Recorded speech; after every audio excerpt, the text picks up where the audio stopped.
Pagi sering terasa pusing atau kepala terasa berat, banyak yang menganggapnya biasa, padahal itu bisa jadi tanda awal dari kebiasaan pagi yang meningkatkan risiko stroke. Tapi tenang, solusinya lebih mudah dari yang kita bayangkan. Solusi yang kami berikan langsung bisa diaplikasikan di rumah. Episode ini, kita akan ubah 5 kebiasaan pagi itu menjadi 5 langkah sederhana untuk pagi yang lebih aman dan bertenaga. Sebelum kita mulai, yuk kita saling sapa di kolom komentar. Tulis asal kota dan usia Eyang supaya kita bisa saling mendoakan. Pastikan Eyang sudah klik tombol subscribe dan aktifkan lonceng notifikasinya supaya tidak ketinggalan video terbaru dari kami. Mari kita mulai, Eyang.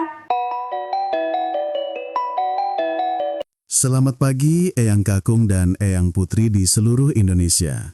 Senang sekali Zafran bisa kembali menemani Eyang di channel kesayangan kita, Teman Sehat Lansia. Tentu saja saya tidak sendiri. Sudah hadir bersama kita Dr. Shirin. Selamat pagi dokter. Selamat pagi Mas Zafran. Selamat pagi Eyang Kakung dan Eyang Putri. Semoga semua dalam keadaan sehat dan bersemangat hari ini. Amin. Dok, judul kita hari ini cukup membuat waspada. Kebiasaan pagi yang bisa menaikkan risiko stroke. Sebenarnya, apa hubungannya rutinitas bangun tidur dengan penyakit serius seperti stroke, dok? Hubungannya sangat erat, Mas Zafran. Bayangkan tubuh kita ini seperti sebuah mesin yang sudah beristirahat semalaman. Pagi hari adalah momen start ulang. Momen ini adalah jendela waktu yang rentan bagi sistem kardiovaskular kita. Ritme sirkadian atau jam biologis tubuh kita secara alami akan menaikkan tekanan darah dan detak jantung di pagi hari untuk mempersiapkan kita beraktivitas. Oh, jadi memang secara alami tubuh kita sudah punya jadwal untuk tancap gas di pagi hari ya dok ya? Tepat. Masalahnya, jika start ini kita lakukan dengan cara yang salah dan mengejutkan, lonjakan alami tadi bisa menjadi lonjakan yang ekstrim dan berbahaya. Perubahan mendadak inilah yang bisa memicu pecahnya plak di pembuluh darah atau meningkatkan tekanan secara drastis pada pembuluh darah otak yang rapuh. Saya jadi teringat kakek saya dulu kalau bangun tidur tidak pernah langsung berdiri, selalu disandarkan dulu di beberapa bantal selama beberapa menit. Ternyata itu ada ilmunya ya dok ya? Betul sekali. Kakek Mas Zafran sudah menerapkan kearifan lokal yang sangat sejalan dengan ilmu medis. Karena itu, hari ini kita akan membakukan kearifan tersebut menjadi sebuah pendekatan sederhana yang saya sebut prinsip 3P pagi sehat, yaitu berlahan, penuhi, dan perhatikan. 3 kata kunci ini akan menjadi panduan kita untuk mengubah 5 kebiasaan beresiko yang sering kita tidak sadari. Prinsip 3P pagi sehat. Perlahan, penuhi, perhatikan.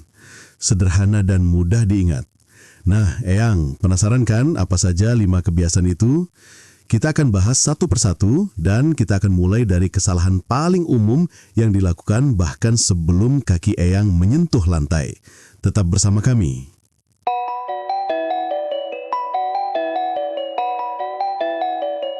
Baik, Dr. Shirin, mari kita kupas satu persatu. Apa kebiasaan beresiko yang pertama? Kebiasaan pertama adalah seperti yang tadi disinggung Mas Zafran tentang kakeknya, yaitu bangun dari posisi tidur terlalu cepat dan mendadak. Dari berbaring langsung sentak duduk, lalu langsung berdiri dan berjalan. Wah, ini saya yakin banyak sekali yang melakukannya, dok. Alasannya ingin cepat-cepat ke kamar mandi atau memulai aktivitas. Bisa dijelaskan lebih dalam lagi, dok, mengapa ini begitu berbahaya? Tentu, saat kita tidur, detak jantung dan tekanan darah kita berada di level istirahat. Ketika kita langsung berdiri, gravitasi akan menarik sekitar 300 hingga 800 ml darah ke bagian bawah tubuh, terutama kaki dan perut. Tubuh kita yang pintar ini punya sensor tekanan bernama baroreseptor di pembuluh darah besar di leher dan dada. Baroreseptor, seperti sensor parkir di mobil ya dok, memberi sinyal kalau ada perubahan. Analogi yang sangat bagus Mas Zafran. Sensor ini akan mendeteksi penurunan tekanan darah dan langsung mengirim sinyal ke otak. Otak kemudian memerintahkan jantung untuk berdetak lebih cepat dan pembuluh darah untuk menyempit agar tekanan darah kembali normal dan otak tetap mendapat pasokan darah. Proses ini butuh beberapa detik. Jadi masalahnya ada di jeda waktu itu ya dok? Tepat. Jika kita bergerak terlalu cepat, proses kompensasi ini tidak sempat berjalan sempurna. Akibatnya otak bisa kekurangan pasokan darah dan oksigen sesaat. Inilah yang disebut hipotensi ortostatik. Gejalanya pusing, mata berkunang-kunang, bahkan bisa sampai pingsan dan jatuh. Bagi lansia, risiko jatuh ini sangat berbahaya dan bisa menyebabkan patah tulang. Selain itu, lonjakan tekanan darah kompensasi setelahnya juga sangat berisiko. Contohnya Pak Budi, 68 tahun. Beliau sering mengeluh pusing setiap bangun pagi. Tekanan darahnya normal saat diperiksa di klinik. Ternyata kebiasaannya persis seperti ini. Langsung berdiri dari kasur karena ingin cepat-cepat sholat subuh. Lalu solusinya bagaimana dok? Disinilah prinsip perlahan dari 3P tadi bekerja. Tepat. Solusinya adalah aturan jeda bertahap. Saya akan perjelas menjadi 3 tahap. Tahap pertama, peregangan selama 30 detik. Saat terbangun, jangan langsung bergerak. Tetap berbaring, lakukan peregangan ringan, gerakan jari kaki dan tangan, rentangkan tangan ke atas kepala. Ini seperti membangunkan sirkulasi dengan lembut. Tahap kedua, duduk tenang selama 30 detik. Perlahan bangun ke posisi duduk di tepi tempat tidur. Biarkan kaki menggantung. Selama duduk ini, lakukan pernafasan perut. Tarik nafas dalam dari hidung, biarkan perut mengembang, lalu hembuskan perlahan dari mulut. Lakukan 3-4 kali. Tahap ketiga, berdiri hati-hati. Baru setelah itu, bertumpu pada tangan, berdirilah perlahan. Pastikan tidak ada rasa pusing sebelum melanggah. Dicatat ya, yang 3 tahap jeda. Peregangan, duduk tenang sambil atur nafas, baru berdiri. Kebiasaan kedua dok? Kebiasaan kedua adalah menahan buang air kecil terlalu lama setelah bangun tidur. Ini juga sering terjadi. Mungkin karena masih malas atau ingin menyelesaikan sesuatu dulu. Apa mekanisme bahayanya dok? Saat kandung kemih sangat penuh, dindingnya akan meregang dan mengirimkan sinyal stres ke sistem saraf otonom kita. Sistem saraf ini akan merespons dengan melepaskan hormon stres seperti adrenalin. Adrenalin inilah yang membuat jantung berdebar lebih kencang dan tekanan darah naik. Jadi, menahan kencing itu seperti menyalakan alarm stres di dalam tubuh ya dok? Betul. Kemudian, saat akhirnya buang air kecil, kandung kemih yang tadinya tegang tiba-tiba kosong. Ini menyebabkan penurunan tekanan di dalam perut secara mendadak. Dan tekanan darah pun bisa ikut turun drastis. Fluktuasi naik turun yang ekstrim inilah yang berbahaya bagi pembuluh darah. Naik turunnya tekanan darah secara tiba-tiba ini yang jadi masalahnya. Jadi, solusinya sesederhana itu ya dok? Benar, solusinya sederhana. Begitu terasa ingin buang air kecil setelah bangun tidur, segerakan, jangan ditunda. Jadikan itu prioritas pertama setelah Eyang melakukan aturan jeda bertahap. Baik, sangat jelas. Lanjut ke kebiasaan ketiga yang perlu diubah. Yang ketiga, dan ini mitos yang sangat kuat di masyarakat, adalah langsung minum kopi atau teh kental sebagai minuman pertama. Wah, ini dia. Banyak yang merasa belum hidup kalau belum minum kopi atau teh di pagi hari. Kenapa ini tidak dianjurkan, dok? Ada 2 alasan utama. Pertama, seperti yang sudah pernah kita bahas, kafein bersifat diuretik, memicu pengeluaran cairan. Padahal setelah tidur 6-8 jam tanpa minum, tubuh kita sudah dalam kondisi dehidrasi ringan. Memulai hari dengan diuretik akan memperburuk dehidrasi, membuat darah menjadi lebih kental, dan memaksa jantung bekerja lebih keras untuk memompanya. Alasan kedua berkaitan dengan hormon kortisol. Kortisol itu adalah hormon stres alami yang membantu kita bangun. Puncaknya secara alami terjadi sekitar jam 7-8 pagi. Jika kita langsung minum kopi di jam-jam ini, kafein akan bertengkar dengan kortisol, menyebabkan lonjakan stres yang tidak perlu dan lama-kelamaan bisa membuat tubuh resisten terhadap efek kafein itu sendiri. Wah, penjelasan soal kortisol ini baru saya dengar. Jadi, minum kopi di saat yang salah malah bisa merugikan ya, Dok? Lalu, apa minuman terbaik di pagi hari? Ini masuk ke prinsip penuhi ya, Dok? Tepat sekali. Penuhi kebutuhan cairan tubuh yang hilang semalaman. Minuman terbaik adalah segelas air putih hangat. Hangat, bukan panas atau dingin. Air hangat membantu merelaksasi pembuluh darah, melancarkan sirkulasi, dan mempersiapkan sistem pencernaan dengan lembut. Ini seperti memberikan oli pada mesin sebelum dinyalakan. Jadi, air putih hangat dulu. Kalau tetap ingin minum teh atau kopi, kapan waktu terbaiknya, Dok? Waktu terbaik adalah sekitar 1,5 hingga 2 jam setelah bangun. Misalnya jam 9 atau jam 10 pagi. Saat kadar kortisol natural sudah mulai menurun. Dan pastikan sudah sarapan terlebih dahulu. Siap, Dok. Kebiasaan keempat, Dok? Kebiasaan keempat adalah langsung mandi dengan air dingin yang mengejutkan tubuh. Beberapa orang percaya ini bisa bikin seger, Dok. Mungkin terasa segar, tapi bagi lansia, terutama yang punya riwayat hipertensi, ini seperti mengajak tubuh berperang. Suhu dingin yang tiba-tiba akan menyebabkan shock pada sistem. Pembuluh darah di permukaan kulit akan menyempit secara drastis atau vasokonstriksi untuk menjaga panas inti tubuh. Akibatnya, jantung harus memompa darah dengan kekuatan ekstra untuk mendorongnya melalui pembuluh yang menyempit itu. Tekanan darah bisa melonjak sangat tinggi dalam waktu singkat. Seperti selang air yang lubangnya kita pencet jadi kecil, semprotannya jadi kencang sekali, tekanannya naik. Persis. Solusinya, jika ingin mandi pagi, gunakan air hangat suam-suam kuku. Jika tidak ada air hangat dan terbiasa dengan air dingin, lakukan adaptasi bertahap. Mulai dengan membasuh ujung jari kaki, lalu telapak kaki, naik ke betis, paha, lalu tangan, dan baru perlahan ke badan dan kepala. Beri waktu tubuh sekitar 1-2 menit untuk beradaptasi. Adaptasi adalah kuncinya. Baik, sekarang yang terakhir, Dok. Kebiasaan kelima. Kebiasaan kelima adalah melewatkan sarapan atau sarapan dengan menu yang salah. Misalnya, sarapan gorengan, kue-kue yang sangat manis, atau bubur ayam dengan kerupuk dan garam yang banyak. Ini menyangkut prinsip perhatikan dari 3P tadi ya, Dok. Perhatikan asupan. Benar, melewatkan sarapan membuat kadar gula darah turun. Ini bisa memicu pusing dan lemas. Nanti saat makan siang, tubuh akan balas dendam dan cenderung makan berlebihan.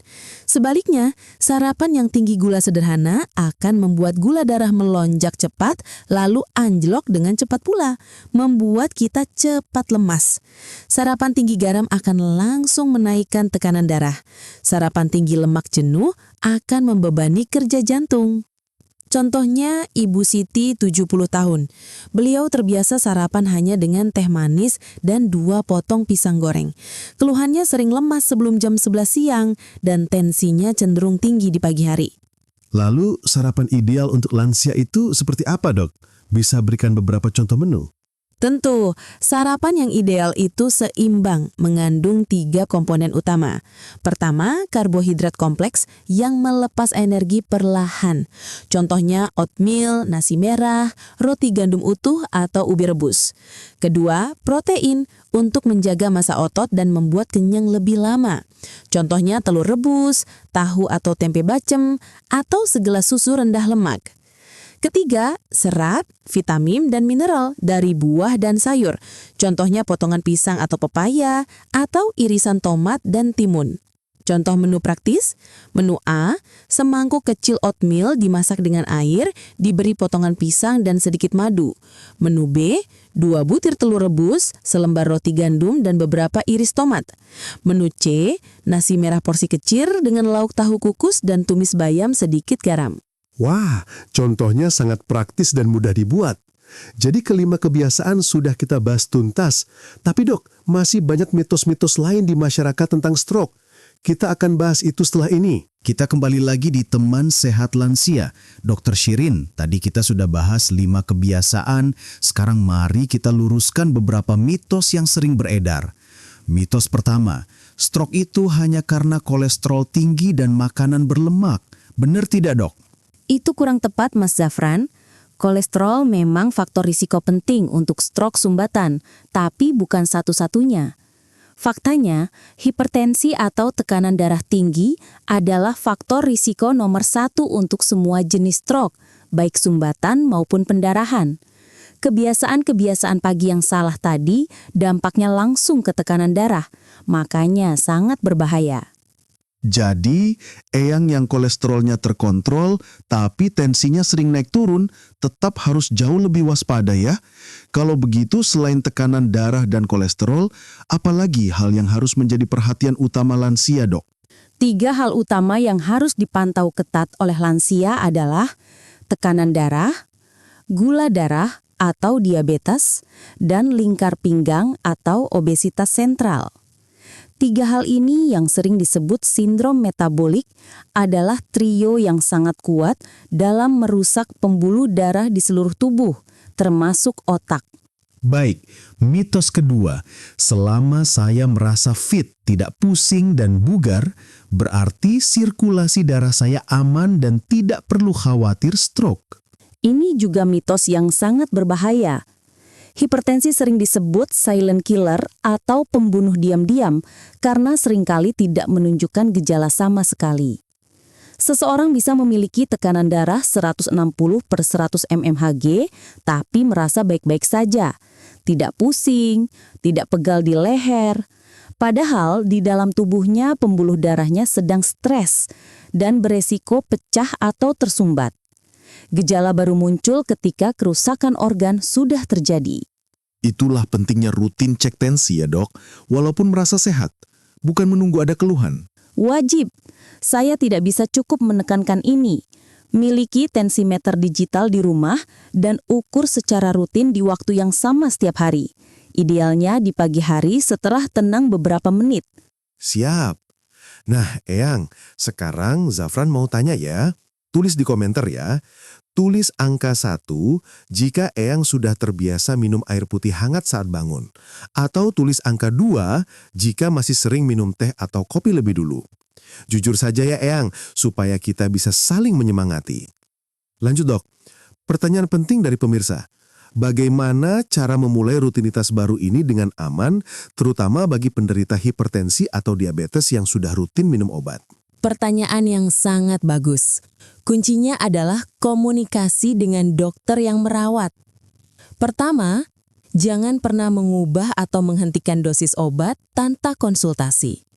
Perubahan gaya hidup ini adalah pendukung, bukan pengganti obat. Kedua, perhatikan waktu minum obat. Ini krusial. Misalnya, jika Eyang minum obat tensi di pagi hari, urutan yang baik adalah bangun dengan jeda, minum air putih hangat, sarapan sehat, beri jeda sekitar 30 menit, baru minum obat. Jangan minum obat bersamaan dengan teh, kopi, susu, atau jus grapefruit, karena bisa mengganggu penyerapan obat. Ketiga, catat dan laporkan. Selalu catat tekanan darah dan gula darah Eyang setiap hari di buku catatan kecil. Bawa catatan itu saat kontrol ke dokter. Ini akan sangat membantu dokter melihat respon tubuh Eyang dan mungkin menyesuaikan dosis obat jika diperlukan. Ada pertanyaan lagi dok, kalau sudah menerapkan rutinitas pagi yang tenang, bolehkah langsung berolahraga, misalnya jalan cepat di sekitar rumah? Boleh, tapi lakukan pemanasan yang cukup terlebih dahulu, sekitar 5-10 menit. Jangan dari kondisi diam langsung olahraga intensitas menengah. Lakukan peregangan dinamis seperti mengayunkan lengan atau mengangkat lutut. Setelah itu baru mulai jalan dengan kecepatan rendah, lalu tingkatkan perlahan. Tubuh di pagi hari masih agak kaku, jadi harus dibangunkan secara bertahap juga. Mencatat dan pemanasan bertahap. Poin yang sangat penting. Terima kasih dok, penjelasannya sangat praktis. Eyang, semoga semua pertanyaan sudah terjawab. Dokter Shirin, ada tidak kisah nyata dari pasien yang berhasil membaik setelah mengubah kebiasaan-kebiasaan pagi ini? Ada, Mas Zafran. Saya ingin berbagi cerita tentang Ibu Hartini, seorang pensiunan guru berusia 72 tahun dari Jawa Tengah. Tentu namanya kami samarkan.